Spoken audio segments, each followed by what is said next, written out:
Hello, students. So, I look like I've done a lot of work today because I've spent 25 minutes recording a video that you don't need to watch. I'm just being be straight up. If you're interested in differential equations, a tiny bit of linear algebra, if you're going to do physics or engineering as a career, then it's not bad to have this knowledge ahead of time. It's just not necessary today. But there's going to be times when I'm talking about light, I'm going to be talking about the electric and magnetic fields, and you're going to wonder, how did I come to a certain point in the discussion? And that's when you need to go see that other video. You don't need it to use it, but you need it to have, like, where did that come from? Those questions answered. But we're going to talk about a wave. Light is a wave. That means we have some properties about it. We can describe it by an equation, and I can just tell you what those are immediately. It's going to look like sines and cosines. All right. Now, the idea is that we're solving some sort of differential equation.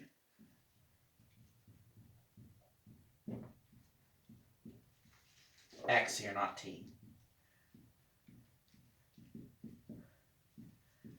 And I'm just going to tell you the solution of that is sines and cosines. You've seen this before, except we kind of hand waved it a bit. We said that if you have something like this, which equals a constant times the original function, then you have sines and cosines. And it's true whether it's x or t. So when you mix them, it turns out it's true for both. Your electric field is going to look like some amplitude, maximum electric field, times cosine of kx minus omega t plus some phase factor, which I'll put in.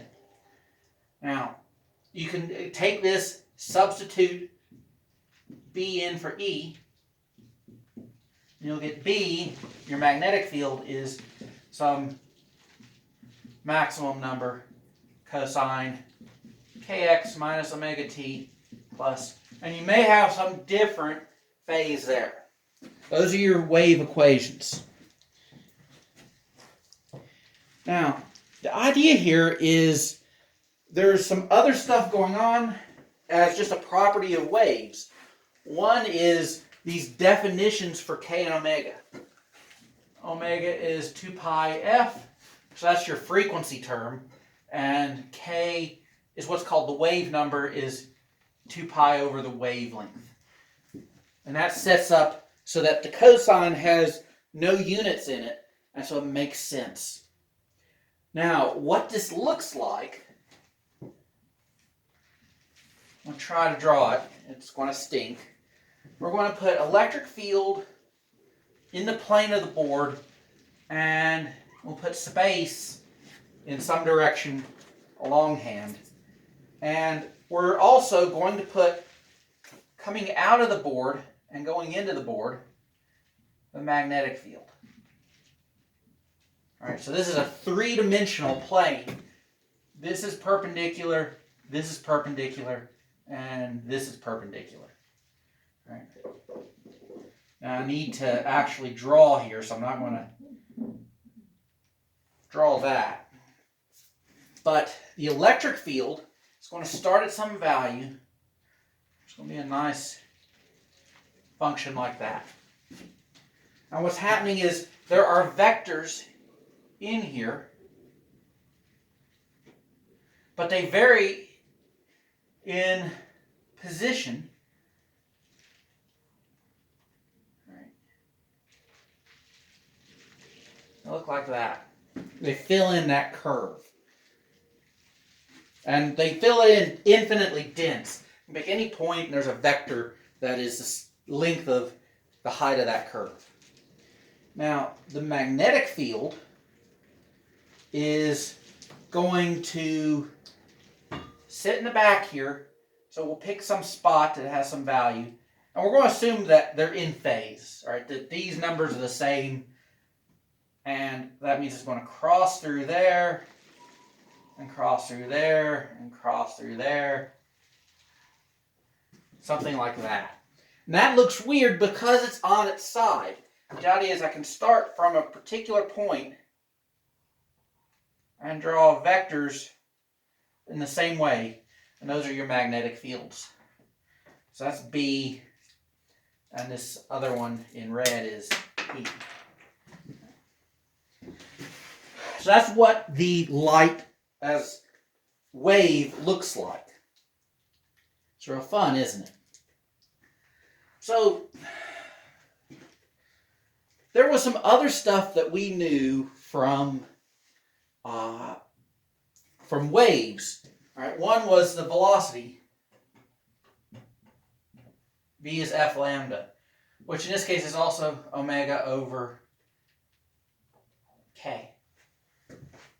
Just so you're aware of that. You might see that somewhere else. This comes up in the weirdest spots. Like it comes up in the semiconductor industry. That seems like a weird place for it to show up, but there are waves in semiconductors. So there has to be a speed for this, and it has to be the speed of light.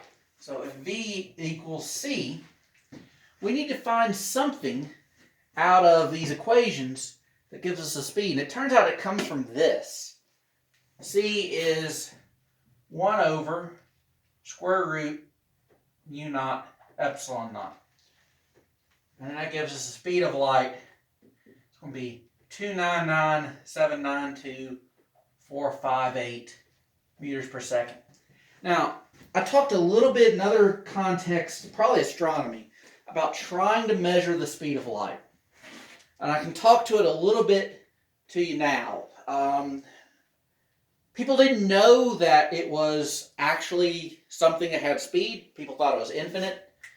And then once they realized that it was something that traveled, they went and they tried to measure it. And so the earliest sort of measurement was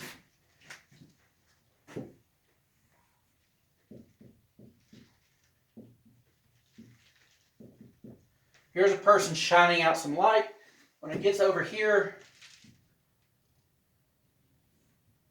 then they shine out a return signal that comes back. And so you get, if this is X, 2x over t is v. What that ended up doing was timing people's reaction skills, because this would be something like 30 miles apart, and they'd have a lantern outside, and they'd go, "Do you see it?" And then the next person would be like, "Oh, I got to react," and they'd light theirs up. The light traveled so fast that people couldn't tell. Is that the signal here, basically, when the light cut on here, it almost immediately cut on here, and the difference was people seeing the light, their nerves firing and reacting to open another lantern. And so this didn't work. This was hogwash.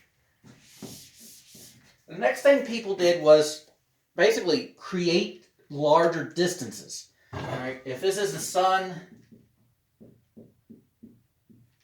and then here is Earth, and out here is Jupiter, and going around it is Io, the little moon of Jupiter. People realized that the timing of eclipses here, when Io would go from this point to that point, the timing of those were off, because you could measure it here or you could measure it here. And that meant that at certain times you could measure essentially the path, the size of the Earth's orbit. Now, people didn't know the Earth's orbit, but they figured that it took about 10 minutes to cross the Earth's orbit, and that was pretty good. That gave them a good number. And then they improved on that. There were some other things like timing a mirror spinning so that it would show you the reflection correctly from a pulse source. There was interferometry. There's lots of different sources. Eventually, they got to the point where they got 3 times 10 to the 8. They got this number and they said, that's good enough. We define all our units based on this. We never have to measure it again. We didn't have to measure how big is a meter, how big is a second. But this is the thing we call 3 times 10 to the 8 meters per second. So if you're at home and you've had time to do a bunch of math, you can do that and check that, yes, I was not hoodwinking you. I just realized this thing changes focus really. Sorry about that. You should be able to see it. All right, so we're going to let that go and start something else.